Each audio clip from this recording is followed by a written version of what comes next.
Assalamualaikum soleh-soleha, ketemu lagi sama Bumi ya dalam pembelajaran IPA di subtema 2. Semoga yang sudah liburan kembali semangat untuk belajar. Oke, before we start study, let's say basmalah. Bismillahirrahmanirrahim. Kali ini kita masih belajar tentang pelestarian sumber daya alam. Kali ini kita belajar tentang sumber daya alam yang tidak dapat diperbarui dan manfaatnya. Sumber daya alam yang tidak dapat diperbarui adalah sumber daya alam yang jumlahnya terbatas di alam. Oleh karena itu, karena banyak dimanfaatkan oleh manusia, kita harus menggunakannya dengan bijak. Oke, sekarang Bumi akan bahas tentang beberapa sumber daya alam. Yang pertama adalah batu bara. Batu bara adalah barang tambang yang terbentuk akibat pembusukan dan penimbunan sisa tumbuhan selama ribuan bahkan jutaan tahun yang mengendap. Batu bara banyak dimanfaatkan oleh manusia sehingga jumlahnya terbatas dan harganya pun mahal. Batu bara banyak diolah manusia menjadi beberapa barang, diantaranya adalah sebagai berikut. Hasil olahan batu bara diantaranya adalah serat buatan, nilon, cat warna, dan cat. Selanjutnya adalah minyak bumi. Minyak bumi diambil melalui proses pengeboran di daerah lepas pantai, di darat, atau perairan dangkal. Minyak bumi sama seperti batu bara, termasuk bahan bakar fosil karena berasal dari pengendapan organisme atau pembusukan selama berjuta-juta tahun.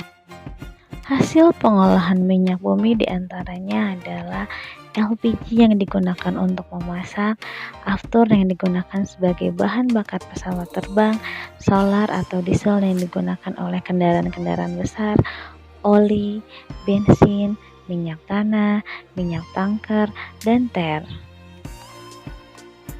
Yang ketiga adalah gas alam. Gas alam berasal langsung dari perut bumi. Gas alam ada yang bersatu dengan minyak bumi dan ada pula yang terpisah. Gas alam banyak digunakan sebagai bahan bakar untuk industri dan rumah tangga. Selanjutnya adalah pengolahan barang tambang logam. Barang tambang logam diambil dari alam dalam bentuk biji. Biji logam kemudian diolah lagi menjadi bahan baku untuk berbagai barang. Di antaranya adalah biji emas diolah menjadi aneka perhiasan seperti cincin, gelang, dan kalung. Aluminium yang ringan dan kuat digunakan sebagai bahan rangka pesawat terbang. Baja yang sifatnya kuat banyak digunakan sebagai bahan untuk rel kereta api. Besi digunakan sebagai pagar di rumah. Nikel dipadukan dengan krom dan besi digunakan untuk membuat sendok, garpu, dan panci. Yang terakhir adalah mineral. Mineral banyak ditemukan secara alamiah di sekitar daerah pegunungan. Banyak ditemukan belerang, iodium, batu kapur, asbes, dan kalsit tersebar juga di beberapa daerah di Indonesia. Berikut hasil pengolahan mineral.